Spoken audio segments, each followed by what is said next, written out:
Praise the lord. ಪ್ರೀತಿಯ ಸಹೋದರ ಹಾಗೂ ಸಹೋದರೇ, ಈ ಮುಂಜಾನೆ ಜಾವದಲ್ಲಿ ನೋಡಿದ್ರಲ್ಲಿ ಬಹಳ ಸಂತೋಷವಾಗಿದ್ದೇನೆ.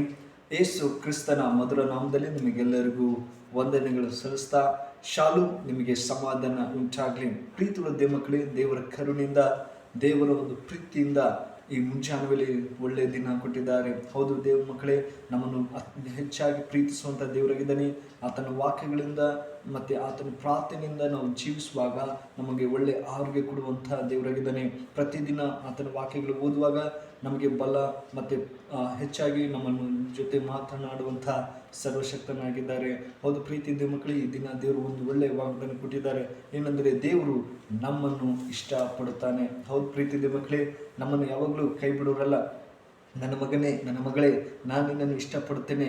ಈ ಲೋಕದಲ್ಲಿ ನಿನ್ನನ್ನು ಇಷ್ಟಪಡದೇ ಇರಬಹುದು, ಆದರೆ ನಾನು ನಿನ್ನನ್ನು ಇಷ್ಟಪಡ್ತೇನೆ ಎಂಬುದಾಗಿ ದೇವರು ಹೇಳ್ತಾ ಇದ್ದಾರೆ. ಹೌದು ಪ್ರೀತಿ ದೇವ ಮಕ್ಕಳೇ, ಇದಕ್ಕೆ ಆಧಾರವಾಗಿ ಮಾರ್ಕನ ಬರೆದ ಸುವಾರ್ತೆ 5ನೇ ಅಧ್ಯಾಯ 19ನೇ ವಾಕ್ಯ ನಾನು ನಿಮಗಾಗಿ ಓದ್ತೀನಿ.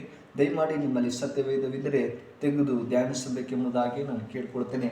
ನೋಡಿ, ಹೀಗೆ ಹೇಳ್ತದೆ, ಏನಂದರೆ, ಆದರೆ ಆತನು ಅವನನ್ನು ಇರಗೊಡದೆ ಅವನಿಗೆ, ನೀನು ನಿನ್ನ ಮನೆಗೂ ನಿನ್ನ ಜನರ ಬಳಿಗೂ ಹೋಗಿ, ಸ್ವಾಮಿಯು ನಿನ್ನಲ್ಲಿ ಕರುಣೆ ಇಟ್ಟು ನಿನಗೆ ಇಂಥ ಉಪಕಾರಗಳನ್ನು ಮಾಡಿದನು ಅಂದನು ಹೇಳು ಅಂದನು. ಆಮೀನ್, ಹಲ್ಲೆಲೂಯಾ, ಪ್ರೈಸ್ ದ ಲಾರ್ಡ್. ಪ್ರೀತಿಯ ದೇವ ಮಕ್ಕಳೇ, ಇಲ್ಲಿ ದೇವ ಹೇಳ್ತಿದ್ದಾರೆ, ಒಬ್ಬ ದೆವ್ವ ಹಿಡಿದಂಥ ವ್ಯಕ್ತಿ. ನೋಡಿ, ಯೇಸು ಸ್ವಾಮಿ ದೋಣಿಯನ್ನು ಪ್ರಯಾಣ ಮಾಡಿದ ತಕ್ಷಣ ಆತ ಅಲ್ಲಿ ದಂಡ ಎಂಬಂಥ ಒಂದು ದೆವ್ವ ಇತ್ತು. ಅವನಿಗೆ ಬಹಳ ಎಷ್ಟೋ ದೆವ್ವಗಳನ್ನು ಆತನ ಹಿಡಿದು ಅಲ್ಲೇ ಜೀವಿಸ್ತಾ ಇದ್ದ. ಆತನಿಗೆ ಯಾರು ಬಂದು ಬಿಡಿಸಲಿಲ್ಲ, ಆತನ ಯಾರು ಇಷ್ಟಪಡಲಿಲ್ಲ. ಆದರೆ ಆ ದೆವ್ವ ಹಿಡಿದಂಥ ಮನುಷ್ಯ ಅಲ್ಲಿ ಸಮಾಧಿ ಬೆಳೆ ಇರ್ತಾ ಮನೆಗೂ ಹೋಗಿಲ್ಲ, ಎಲ್ಲೂ ಹೋಗಲಿಲ್ಲ, ಅಲ್ಲೇ ಜೀವಿಸ್ತಾ ಇದ್ದ. ಆದರೆ ಒಂದು ದಿನ ಯೇಸು ಸ್ವಾಮಿ ಪ್ರಯಾಣ ಮಾಡಿ ತಕ್ಷಣ ಆತನ ನೋಡ್ತಾನೆ. ಅಯ್ಯೋ ಅವನಿಗೆ ಬೈತಾರೆ, ದೇವ್ರಿಗೆ ಬೈತಾರೆ, ಅಯ್ಯೋ ದೇವ್ರೆ, ನನಗೆ ಯಾಕೆ ಈ ಥರ ಹಿಂಸೆ ಕೊಡ್ತಿದ್ದೀಯಾ, ದಯಮಾಡಿ ನೀನು ಹೋಗು ಎಂಬುದಾಗಿ. ಆದರೆ ಅವನು ಹೇಳಲ್ಲ, ಅವನಲ್ಲಿದ್ದಂಥ ದೆವ್ವ ಅವನಿಗೆ ಹೇಳ್ತಿದ್ದೆ. ಆದರೆ ಆ ದೇವ್ರು ಯೇಸು ಸ್ವಾಮಿಯನ್ನು ಮುಟ್ಟಿದ ತಕ್ಷಣ ದೆವ್ವ ಎಲ್ಲ ಓಡೋಯ್ತು. ಅವನಲ್ಲಿದ್ದಂಥ ಎಲ್ಲ ರೋಗಗಳನ್ನ ವಾಸಿ ಮಾಡಿದರೆ ಎಂಬುದಾಗಿ ದೇವರು ಹೇಳ್ತಾರೆ. ಹೌದು ಪ್ರೀತಿ ದೇವ ಮಕ್ಕಳೇ, ಆತನ ಇಷ್ಟಪಡ್ತಾನೆ, ನಮ್ಮನ್ನು ಹುಡುಕಿ ಬರ್ತಾ ಇದ್ದಾನೆ. ಆದರೆ ನಾವು ಆತನಿಗೆ ಸಮಯ ಕೊಡ್ತಾ ಇಲ್ಲ. ಆದರೆ ಆತನ ನಮ್ಮನ್ನು ಕರೀತಾ ಇದ್ದಾನೆ, ಮಗನೇ, ಮಗಳೇ, ಬಾ, ನಾನು ನಿನ್ನಲ್ಲಿ ಎಂಥ ದೆವ್ವ ಇದ್ರು, ಎಂಥ ಸಮಸ್ಯೆ ಇದ್ರು ನಾನು ನಿಮ್ಮನ್ನು ಬಿಡುಗಡೆ ಕೊಡ್ತೀನಿ, ನೀವು ನನ್ನ ಬಗ್ಗೆ ಹೇಳಿರಿ ಎಂಬುದಾಗಿ. ಹೌದು ಪ್ರೀತಿ ದೇವ ಮಕ್ಕಳೇ, ನೋಡ್ತಾರೆ ಏನಂದ್ರೆ, ನೀನು ನಿನ್ನ ಮನೆಗೂ ನಿನ್ನ ಜನರ ಬಳಿಗೂ ಹೋಗಿ, ಸ್ವಾಮಿ ನಿನ್ನಲ್ಲಿ ಕರುಣೆ ಇಟ್ಟನು. ಆಮೀನ್. ದೇವರವನನ್ನು ನೋಡಿದ ತಕ್ಷಣ ಕರುಣೆ ಪಟ್ಟರು. ಅಯ್ಯೋ, ಇಷ್ಟು ವರ್ಷದಿಂದ ತನ್ನ ದೆವ್ವ ಸಾಯಿಸ್ತಾ ಇದ್ದಾರೆ, ಅವನಿಗೆ ಹೆಂಗಾರು ಮಾಡಿ ಬಿಡಿಸ್ಬೇಕೆಂಬಂತೆ ಆ ದೇವ್ರಿಗೆ ಆಲೋಚನೆ ಇತ್ತು. ಹೌದು ಪ್ರೀತಿ ದೇವ ಮಕ್ಕಳೇ, ದೇವ್ರು ನಮ್ಮನ್ನ ಮೇಲೇನು ಕರುಣೆ ಇಟ್ಟಿದ್ದಾನೆ.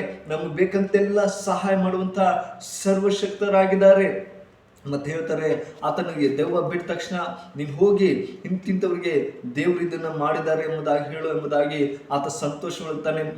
ಲೋಕನ ಬರೆದ ಸುವಾರ್ತೆ 8ನೇ ಅಧ್ಯಾಯ ನೋಡುವುದಾದ ಪ್ರೀತಿ ದೇವ ಮಕ್ಕಳೇ, ದೇವ್ರೇ, ನಾನು ನಿನ್ನ ಸನ್ನಿಧಿಯಲ್ಲಿ ಇರ್ತೀನಿ, ನಾನು ನಿನ್ನ ಬಿಟ್ಟು ಹೋಗಲ್ಲ, ನೀನು ನನ್ನನ್ನು ಅದ್ಭುತವಾಗಿ ಕಾಪಾಡಿದೆ, ಅದ್ಭುತವಾಗಿ ನೀನು ನನಗೆ ಸಹಾಯ ಮಾಡಿ ದೆವ್ವಗಳಿಂದ ಬಿಡಿಸಿದೆಪ್ಪ, ನಾನು ನಿನ್ನ ಬಿಟ್ಟು ಹೋಗಲ್ಲ ಎಂಬುದಾಗಿ ಹೇಳಿದ್ರು ಕೂಡ ದೇವ್ರು ಹೇಳ್ತಾನೆ, ಮಗನೇ, ನೀನು ನನ್ನ ಬಗ್ಗೆ ಹೋಗಿ ಎಲ್ಲರಿಗೂ ಹೇಳು ಎಂಬುದಾಗಿ ಆತ ಸಂತೋಷದಿಂದ ಕಳಿಸ್ತಾನೆ. ಪ್ರೀತಿ ದೇವ ಮಕ್ಕಳೇ, ಹೌದು ಪ್ರೀತಿ ದೇವ ಮಕ್ಕಳೇ, ಈ ದಿನಗಳಲ್ಲಿ ನಮ್ಮ ಜೀವಿತ ಹೇಗಿದೆ, ನಾವು ಯಾವ ರೀತಿಯಲ್ಲಿ ದೇವರಲ್ಲಿ ಸಮಯ ಕೊಡ್ತಾ ಇದ್ದೀವಿ, ಇನ್ನೊಬ್ಬರಿಗೆ ನಾವು ದೇವ್ರ ಬಗ್ಗೆ ಹೇಳ್ತಾ ಇದ್ದೀವ, ದೇವರೇ ಇಂತಿಂಥ ಕಾರ್ಯಗಳನ್ನು ನನ್ನ ಜೀವಿತದಲ್ಲಿ ಮಾಡಿದ್ದಾರೆ, ನಾನು ಒಂದು ರೋಗದಲ್ಲಿದ್ದೆ, ಆದರೆ ದೇವ್ರು ನನ್ನನ್ನು ಬಿಡುಗಡೆ ಕೊಟ್ಟಿದ್ದಾರೆ ಎಂಬುದಾಗಿ ನಾವು ಇನ್ನೊಬ್ಬರಿಗೆ ಹೇಳುವಾಗ ದೇವ್ರ ಸಂತೋಷವುಳ್ಳನಾಗಿದ್ದಾನೆ, ನಮ್ಮನ್ನು ಇಷ್ಟಪಡುವಂತಹ ದೇವರಾಗಿದ್ದಾನೆ. ಪ್ರೀತಿ ದೇವ ಮಕ್ಕಳೇ, ಅದೇ ತರ ಮಾರ್ಕನ ಬರೆದ ಸುವಾರ್ತೆ 3ನೇ ಅಧ್ಯಾಯ 17ನೇ ವಾಕ್ಯ ನೋಡಿದಾದ್ರೆ, ಅಲ್ಲಿ ಅವರಿಗೆ ಹೇಳುವ ಯೇಸು ಈ ನೋಡಿ, ಯೇಸು ಏನಂತ ಅಂದ್ರೆ, ನೋಡಿ, ಮಾರ್ಕನ ಬರೆದ ಸುವಾರ್ತೆ 3ನೇ ಅಧ್ಯಾಯ 17ನೇ ವಾಕ್ಯ ಹೇಳ್ತದೆ.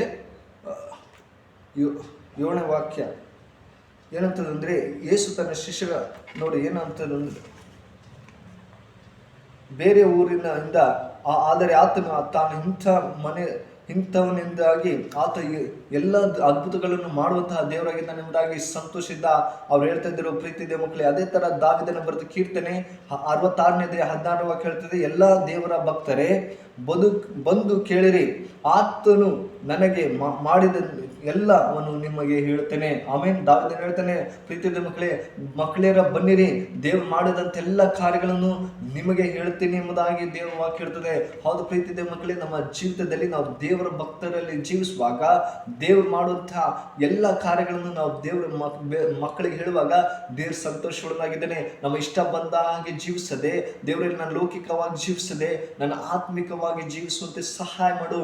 ದೇವರೇ, ನನ್ನ ಬಂಧನದಲ್ಲಿದೆ, ನಾನು ಇಷ್ಟೊಂದು ವರ್ಷದಿಂದ ರೋಗದಲ್ಲಿದೆ, ದಯಮಾಡಿ ವಾಸಿ ಮಾಡಿ ಎಂಬುದಾಗಿ ಹೇಳುವಾಗ ದೇವರು ನಿಶ್ಚಯವಾಗಿ ವಾಸಿ ಮಾಡುವಂತ ದೇವರಾಗಿದ್ದಾನೆ, ನಮ್ಮ ಬಲ ಕೊಡುವಂತ ದೇವರಾಗಿದ್ದಾನೆ. ಪ್ರೀತಿಯ ಮಕ್ಕಳೇ, ಅದೇ ತರ ಯೋಹಾನ ಬರೆದ ಸುವಾರ್ತೆ 4ನೇ ಅಧ್ಯಾಯ ನೋಡಿದ್ರೆ ಅಲ್ಲಿ ಒಬ್ಬನಿದ್ದಾನೆ, ನಾನು ಇಂದಿನವರೆಗೂ ನೋಡೇ ಇಲ್ಲ ಎಂಬುದಾಗಿ ಹೇಳ್ತಾ ಇದ್ರು. ದೇವರಿದ್ದಾನೆ ಎಂಬುದಾಗಿ ಅವ್ರು ನೋಡಲಿಲ್ಲ, ಆದರೂ ಕೂಡ ದೇವ್ ಬಂದು ಅವ್ರಿಗೆಲ್ಲ ಅದ್ಭುತಗಳನ್ನ ಮಾಡಿದ್ದಾರೆ ಎಂಬುದನ್ನು ನೋಡ್ತೀವಿ. ಪ್ರೀತಿಯ ಮಕ್ಕಳೇ, ಹೌದು ಪ್ರೀತಿಯ ಮಕ್ಕಳೇ, ನಮ್ಮ ಜೀವಿತದಲ್ಲಿ ಎಷ್ಟೇ ಸಮಸ್ಯೆ ಇದ್ದರೂ, ಎಷ್ಟೇ ಹೋರಾಟವಿದ್ದರೂ ಕೂಡ ದೇವರು ನಮ್ಮನ್ನು ಬಿಡುಗಡೆ ಕೊಡ್ತಾನೆ.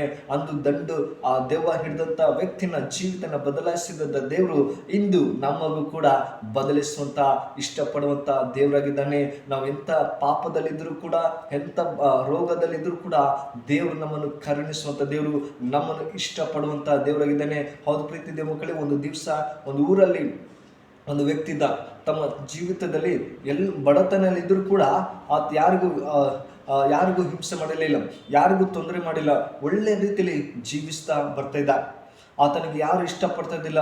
ಅಯ್ಯೋ, ಇವನು ಇಷ್ಟು ಬಡವ ಇದ್ದಾನೆ, ಇವನಿಗೆ ಹೆಂಗಪ್ಪ ಇಷ್ಟಪಡೋದು ಎಂಬುದಾಗಿ ಸ್ನೇಹಿತರೆಲ್ಲ ಕೈ ಬಿಟ್ಟರು. ಆದರೆ ಒಂದು ದಿವಸ ಒಂದು ಆತ್ಮಿಕ ವ್ಯಕ್ತಿ ಹೋಗಿ, ಬಾ ಮಗನೇ, ನಾನು ನಿನಗೆ ಸ್ನೇಹಿತನಾಗಿರ್ತೀನಿ. ಈ ಲೋಕದಲ್ಲಿ ಎಲ್ಲರೂ ನಮ್ಮನ್ನು ಹೀಗೆ ನೋಡ್ತಾರೆ, ಆದರೆ ದೇವರು ಮಾತ್ರ ನಮ್ಮನ್ನು ಇಷ್ಟಪಡ್ತಾನೆ. ನೀವು ಎಂಥ ಪಾಪದಲ್ಲಿ ನಾವು ಜೀವಿಸಿದ್ರು ಕೂಡ ದೇವರು ನಮ್ಮನ್ನು ಇಷ್ಟಪಡ್ತಾನೆ. ಹೌದು ಪ್ರೀತಿಯ ಮಕ್ಕಳೇ, ಆ ದಂಡಂಥ ದೇವ ಮನುಷ್ಯನ ಜೀವಿತನ ಬದಲಾಯಿಸಿದ ದೇವರು ಇಂದು ಕೂಡ ನಮ್ಮನ್ನು ಬದಲಿಸುವಂತ ದೇವರಾಗಿದ್ದಾನೆ. ನಾವು ತೀರ್ಮಾನ ಮಾಡಿಕೊಳ್ಬೇಕು, ದೇವರೇ, ನಾನು ನಿನ್ನನ್ನು ಇಷ್ಟವುಳ್ಳನಾಗಿ ಜೀವಿಸುವಂತೆ ನೀನು ಸಹಾಯ ಮಾಡಪ್ಪ ಅಂತ ಕೇಳುವಾಗ ದೇವ್ರ ಸಂತೋಷವನ್ನಾಗಿದ್ದೇನೆ. ಅಪ್ಪ, ಇಂದಿನಿಂದ ನಾನು ನಿಮ್ಮ ಬಗ್ಗೆ ಹೇಳುವಂತೆ, ಅಪ್ಪ ನಿಮ್ಮ ಒಳ್ಳೆ ಮಾರ್ಗದಲ್ಲಿ ನಾವು ನಡೆಯುವಂತೆ ನೀನು ಸಹಾಯ ಮಾಡಪ್ಪ ಕೇಳುವಾಗ ದೇವ್ರು ಖಂಡಿತವಾಗಿ ನಮಗೆ ಸಹಾಯ ಮಾಡುವಂತ ದೇವರಾಗಿದ್ದಾನೆ. ಪ್ರೀತಿಯ ಮಕ್ಕಳಿಗೆ ಈ ವಾಕ್ಯ ನಿಮ್ಮ ಜೀವಿತದಲ್ಲಿ ಆಶೀರ್ವದಿಸಿ ಕಾಪಾಡಿ. ಕಣ್ಮುಚ್ಚಿಕೊಂಡು ಪ್ರಾರ್ಥನೆ ಮಾಡೋಣ. ಪರಿಶುದ್ಧನೆ ಪ್ರೀತಿಯುಳ್ಳ ತಂದೆ ದೇವರ ಸ್ವಾಮಿ, ಒಳ್ಳೆ ಸಮಯಕ್ಕಾಗಿ ಸ್ತೋತ್ರ. ಈ ಮುಂಜಾನೆ ವೇಳೆಯಲ್ಲಿ ದೇವರ ಕಳೆದ ವಾರ ಎಲ್ಲ ಅದ್ಭುತವಾಗಿ ಕಾಪಾಡಿಕೊಡು.